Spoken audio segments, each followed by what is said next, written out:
एक दूर के शहर में एक साइंसदान रहता था। उस साइंसदान का सबसे बड़ा ख्वाब था कि वो एक ऐसा रोबोट बनाए जो दुनिया का सबसे तेज, सबसे ताकतवर और सबसे अक्लमंद हो। दिन रात की मेहनत के बाद उसने एक रोबोट बच्चा तैयार किया। रोबोट के अंदर ना थकन थी, ना दर्द का एहसास और ना ही जज्बात। साइंसदान खुश था कि अब उसकी ईजाद दुनिया के लिए एक मिसाल बनेगी। रोबोट बच्चा हर काम बिजली की रफ्तार से करता। वो भारी से भारी चीज उठा लेता, रॉकेट की तरह दौड़ता और हर मसले का हल फौरन निकाल लेता। लोग उसे देखकर हैरान होते और कहते, ये तो इंसान से भी ज्यादा ताकतवर है। लेकिन रोबोट के अंदर एक कमी थी।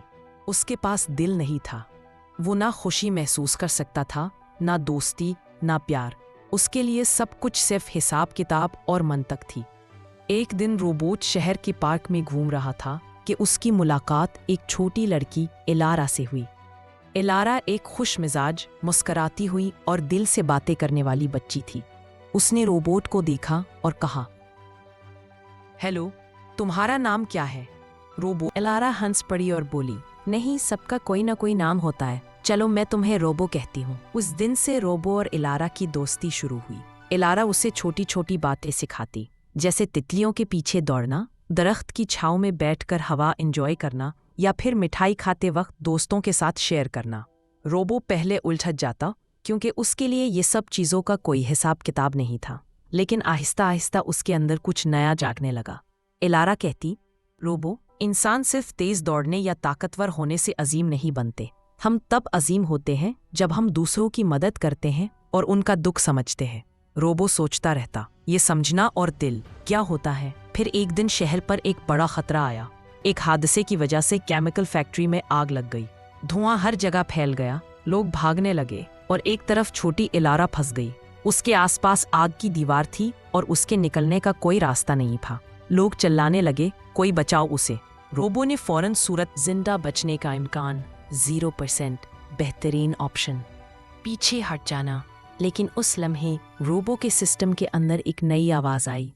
इलारा की मुस्कुराहट, उसके प्यारे अल्फाज और उसके दिल की बातें। रोबो को पहली बार लगा कि हिसाब किताब सब कुछ नहीं होता। उसने महसूस किया कि इलारा उसकी दोस्त है और दोस्त को छोड़ना मुमकिन नहीं। रोबो बगैर सोचे आग में घुस गया। उसने इलारा को अपनी लोहे की बाहों में उठाया और बाहर की तरफ दौड़ा। आग उसके धात के जिस्म को जला रही थी। सेंसर खराब हो रहे थे, लेकिन रोबो रुका नहीं। उसने इलारा को महफूज जगह पहुंचा दिया। लोगों ने देखा कि रोबो खुद धुएं और आग से पिघल रहा था। उसने इलारा को आहिस्ता से जमीन पर रखा और मुस्कुराते हुए कहा, अब मुझे समझ आया दिल होने का मतलब क्या है। इलारा की आंखों में आंसू आ गए। रोबो, तुम सिर्फ मशीन नहीं हो, तुम मेरी सबसे अच्छी दोस्त हो। तुम्हारे पास सबसे बड़ा दिल है। और आहिस्ता आहिस्ता रोबो की रोशनी बुझ गई। पूरे शहर ने उस कुर्बानी को याद रखा। साइंसदान भी हैरान था। उसने कहा, मैंने रोबो को ताकत और रफ्तार दी थी, लेकिन उसने खुद अपने अंदर दिल पाया। उसने साबित कर दिया कि टेक्नोलॉजी चाहे कितनी भी मजबूत हो, इंसान का दिल और मोहब्बत ही सबसे बड़ी ताकत है।